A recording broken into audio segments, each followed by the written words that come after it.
नमस्कार दोस्तों, मैं प्रदीप सिंह ज़िंदगी तेरा शुक्रिया में आप सभी का स्वागत करता हूं।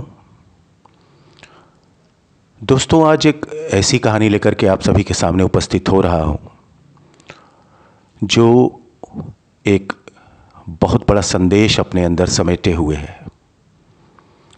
और जब तक इस कहानी को पूरा आप नहीं सुनेंगे, क्योंकि ये बहुत ही भावनात्मक और प्रेरणादायक कहानी है, तब तक मेरा प्रयास सार्थक नहीं होगा। तो प्लीज़ इस कहानी को शुरू से लेकर अंत तक बहुत ही ध्यान से सुनने की कोशिश करिएगा। और यदि आपने पूरी कहानी सुनी तो मुझे लगेगा कि मेरा प्रयास सार्थक रहा।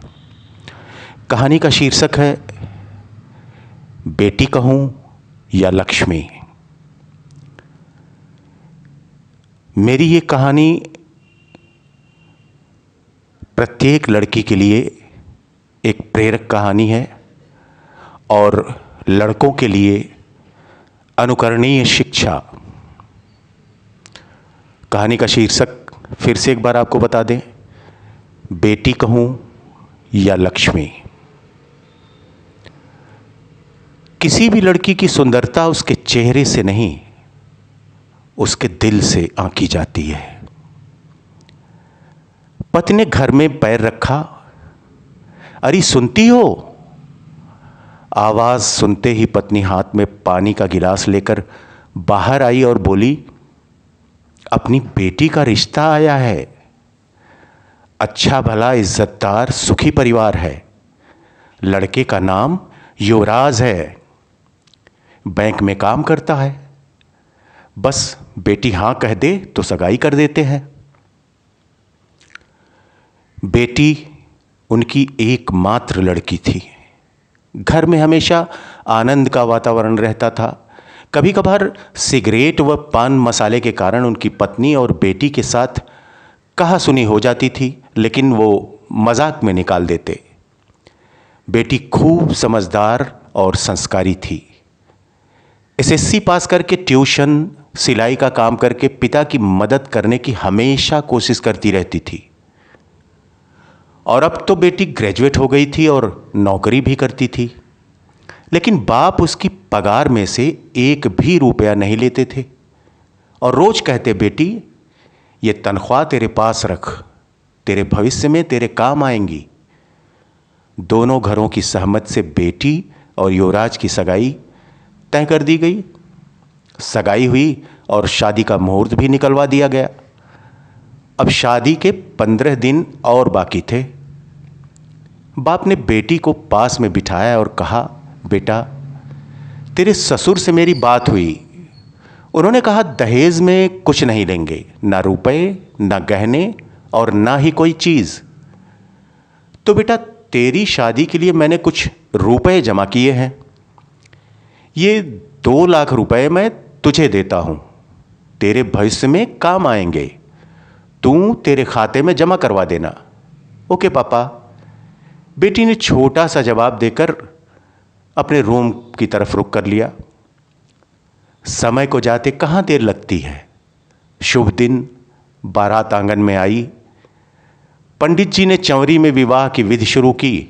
फेरे फिरने का समय आया और तभी जैसे कोयल की कूक सुनाई दे, ऐसे ही बेटी ने 2 शब्दों में कहा, रुकिए पंडित जी, मुझे आप सबकी उपस्थिति में मेरे पापा के साथ बात करनी है।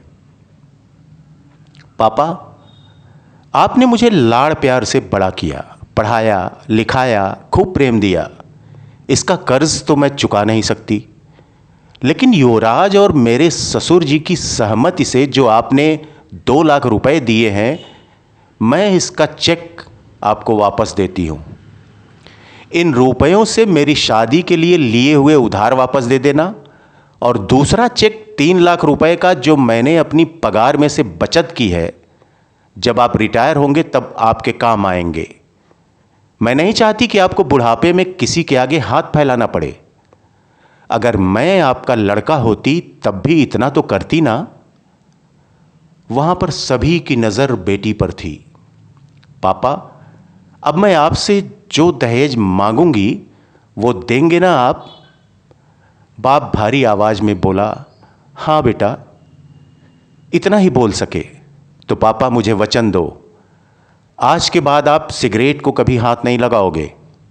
तंबाकू पान मसाले का व्यसन आज से छोड़ दोगे।